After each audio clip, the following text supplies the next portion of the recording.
Myra media Amar welcomes political analyst KS Prasad. నమస్తే sir. నమస్తే అండి. బసవతారకం క్యాన్సర్ హాస్పిటల్, అసలు హాస్పిటల్కి సంబంధించి మాట్లాడుకుంటే ఎన్టీ రామారావు గారు ఉన్నప్పుడు కోడెల శివప్రసాద్ గారి ఆధ్వర్యంలో జరిగినటువంటి ఏర్పాటు చేసినటువంటి క్యాన్సర్ హాస్పిటల్, ఎన్టీఆర్ గారు ఫ్యామిలీ మెంబర్స్ని ఎవరిని తీసుకురాకుండా కోడెల శివప్రసాద్ గారిని అక్కడ దానికి చైర్మన్గా నిర్మించడానికి గల కారణాలు ఏం చెప్తారు సార్? అంటే ఒక విషయం నేను తెలుసుకున్నాను. రామారావు గారు భార్య చనిపోయిన వెంటనే ఆవిడ క్యాన్సర్తో స్ట్రగుల్ అయ్యి చనిపోయారు.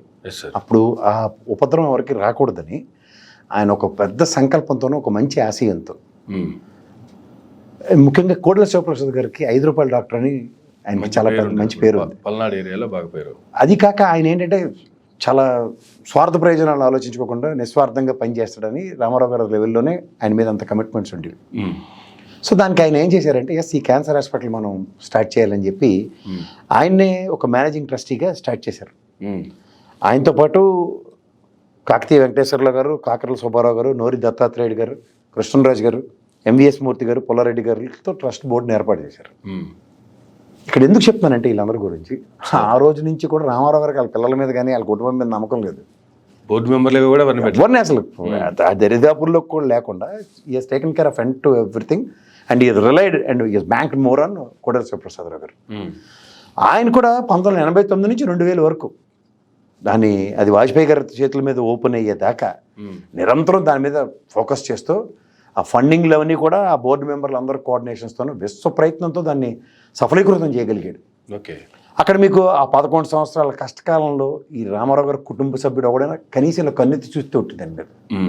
అండ్ పైపచ్చి దాన్ని స్థలం దగ్గరికి కూడా రాలి ఆ టెన్యూర్లో. ఇదంతా ఎందుకు చెప్పాల్సి వస్తుందంటే, ఇది ఒక బెస్ట్ క్యాన్సర్ హాస్పిటల్ కింద ఏషియాలోనో లేకపోతే వరల్డ్లోనో ఇండియాలోనో అన్న కాన్సెప్ట్తో దాని ఆస్తి ఎలా దినదిన అభివృద్ధి చెందుతూ 1200 కోట్ల ఆస్తి అయిపోయింది.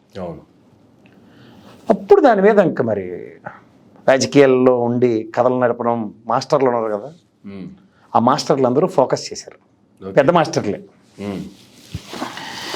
దాంట్లో చంద్రబాబు నాయుడు గారి గురించి ఇంకా చెప్పక్కర్లేదు.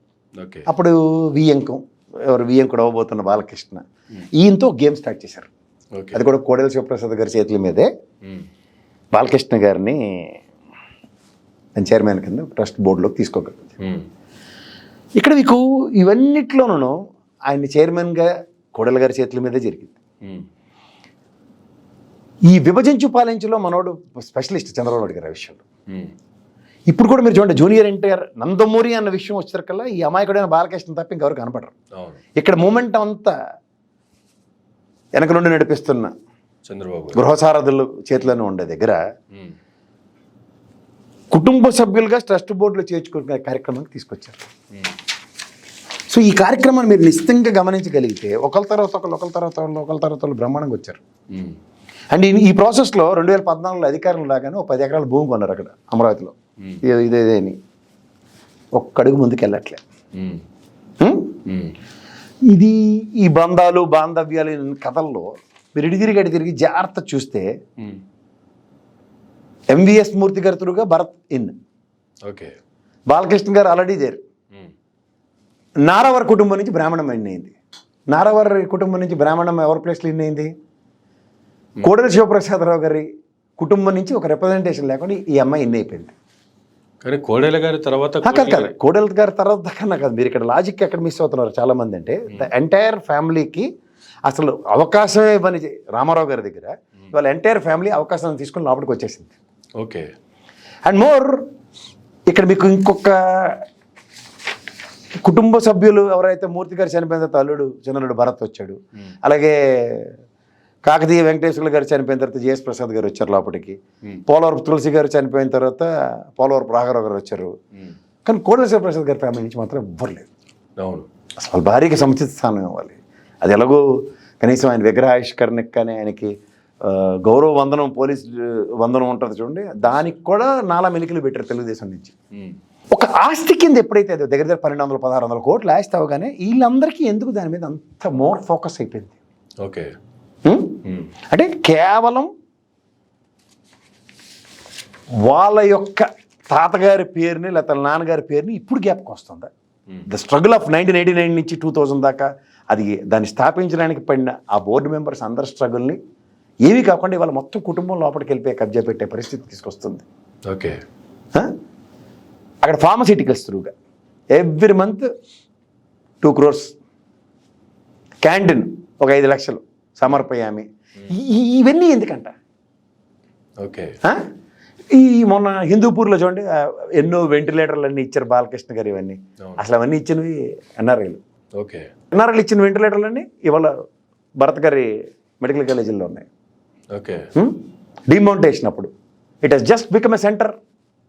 వైట్ మనీ చేసుకునే కాన్సెప్ట్ అయిపోయింది. ఈ హాస్పిటల్ నుంచి వచ్చే రెవెన్యూలో ఈ బాలకృష్ణ గారి ఇంటి దగ్గర, చంద్రబాబు నాయుడు గారి ఇంటి దగ్గర పనిచేసి వాళ్ళు డ్రైవర్లు, పని వాళ్ళకి అందరికీ కూడా ఇంక్లూడింగ్ ఆ జీతబత్యాలు సరఫరా చేసే ఒక సెంటర్ కింద అయిపోయింది. ఈ ఇన్కమ్ నుంచి వీళ్ళందరికీ శాలరీలు సర్వైవల్. ఓకే. ఇది ఎక్కడ ఇది లంటుంది? వాళ్ళకి జీతాలు ఇవ్వడం తప్పు అని నేను అంటలే. ఇది కాకుండా ఒక దీన్ని the primary motto and purpose ఏదైతే రామారావు గారు స్థాపించిన ప్రాథమిక ఉద్దేశంలోంచి ఒక ఎకనామిక్ జోన్ కింద క్రియేట్ చేసుకుంటూ ఎవరు సర్వైవల్ వాళ్ళు చూస్తున్నారు. ఓకే. ఇది ఆక్షేపణీయం.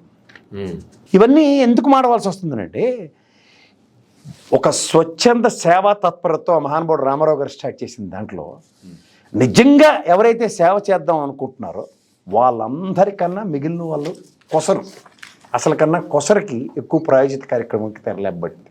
ఓకే. సో దీంట్లో ఇవాళకి కూడా ఒక సముచిత స్థానాన్ని కోల్పోయిన కోడెల గారి కుటుంబం, ఎందుకంటే ద కర్త కర్మ క్రియ దానికి అదే. ఇవాళ ఆయన పేరే వినపడకుండా చేద్దామంటే ఇవాళ వాళ్ళందరికీ ఉండడానికి వసతులు కల్పిస్తూ అది ఈ స్థాయికి ఇండో అమెరికన్ బసవతారకం హాస్పిటల్ అంత కాన్సెప్ట్ డ్రైవ్ చేసిన ఆ మహానుభావుడికి కనీసం గౌరవం కూడా కుటుంబానికి ఇవ్వకపోతే ఇది ఎక్కడ విడ్డూరం అండి? అదేమన్నా దాన్ని ఒక పర్పస్ అండ్ ఒక దీంట్లో దానికి ఒక జగన్మోహన్ రెడ్డి గారి గవర్నమెంట్లో కూడా ఆయనకి ఆరోగ్యశ్రీ బిల్లు ఎలా వచ్చి ఒకసారి కనుక్కోమని ఒకసారి. సో ఓవరాల్గా దీంట్లో ఏమవుతుందంటే ద పర్పస్ ఆఫ్ రామారావు గారు ఏ కాన్సెప్ట్తో చేసే దగ్గర ఇవాళ మళ్ళీ అదే కుటుంబం చేరి పడడానికి వాళ్ళ 4 కొడుకు 6 కొడుకులు 8 మంది కొడుకులు ఉన్న దగ్గర ఎవరినో 2 ముగ్గురికి ఇచ్చేయడానికి ఆయన ఎందుకు చొరవ చూపించలేదు? ఆయనకి నమ్మకం లేక. ఎన్నోసార్లు చెప్తుంటా ఆయన ఎప్పుడు కుటుంబాన్ని విశ్వసించలేదు, ఇంత పరిపక్వత ఇంత ఇది ఉందని. తదనంతర పరిణామాల్లో ఒక్కొక్కరిని వీళ్ళ అవసరాలు పరిరక్షించుకోవడానికి చేసుకుంటున్న ఒక రాజకీయ వికృత క్రీడ. ఓకే. బాలకృష్ణ గారికి ఆవేశం తప్ప ఇంకేం ఉండదు కదా. మొత్తానికి కథ నడిపింపు చేస్తారు వెనక నుంచి. కానీ కోడెల గారి ఫ్యామిలీ తరపున ఫ్యామిలీలో మెంబర్ రావాల్సిన ప్లేస్లో బ్రాహ్మణి గారు ఎలా వచ్చారు అసలు? అది ఏ అర్హత అంటుంది? అది మనవరాలు అన్న కాన్సెప్ట్లో రామారావు గారికి మనవరాలు, అది కూడా త్రూ అమ్మాయి. ఇంకా ఎంటైర్ చంద్రబాబు నాయుడు గారి ఫ్యామిలీకి సంబంధించిన 2 రిప్రజెంటేషన్ల కింద చెప్పాలి కదా, బ్రాహ్మణి గారు, బాలకృష్ణ గారు. కానీ నందమూరి ఫ్యామిలీని ఇంకెవరు గొడ్డుపోయారు అందరూ. ఇంకెవరికి దాని మీద హక్కులు ఉండవా? నిజంగా ద ప్రాస్పెక్ట్ ఆఫ్ నిజంగా రైట్స్ అన్న దగ్గర ఏమి ఇంకెవరికి పిల్లలు లేరా, లేకపోతే ఇంకెవరికి హక్కులు లేవా? లేకపోతే నందమూరి ఫ్యామిలీ ఇవాళ టేక్ ఓవర్ చేస్తూ బాలకృష్ణ గారు చైర్మన్, మిగిలిన బోర్డ్ ఆఫ్ డైరెక్టర్స్ అందరూ మిగిలిన అన్నదమ్ములు, లేకపోతే ఒక 2 అక్కచెల్లెళ్ళకి ఆ ఛాన్స్ ఎందుకు ఇవ్వరు? అంతే కదా. బాలకృష్ణ గారు 2 అల్లులకి సముచిస్తాను అంటే 3 కూతురు, అంటే ఒక అల్లుడు భరత్, అది మూర్తి గారు త్రూగా వచ్చారు. ఈ అమ్మి బ్రాహ్మణి కోడెల శివప్రసాద్ గారి ఫ్యామిలీకి గడ్డి కొడితే ఇక్కడికి వచ్చి వాట్ ఈస్ దిస్? బాధాకరమైన విషయం అంటే నందమూరి వెసెస్ నారా అన్న దగ్గర ఎలాంటి విషయాలు ఎలా డిమార్క్ అవుతున్నాయి చూడండి. ఒక చిన్న ఫ్లెక్సీలు ఇలాంటివి మాట్లాడుతున్నారు. ఫ్లెక్సీల కన్నా వెనక జరుగుతుంది నందమూరి గారికి జరుగుతున్న అన్యాయం మీద ఎవరైనా మాట్లాడండి చూడండి. Yes sir. ఎందుకంటారు ఇంత రాజకీయం చేసి దానికి సంబంధించినటువంటి కారకులైనటువంటి వ్యక్తులు ఎవరు లేకుండా ఇప్పుడు ఈ ఫ్యామిలీ మెంబర్లో మనుషులు ముందు పెట్టడం వల్ల అంటే ఎవరికి లాభం ఉంటారు?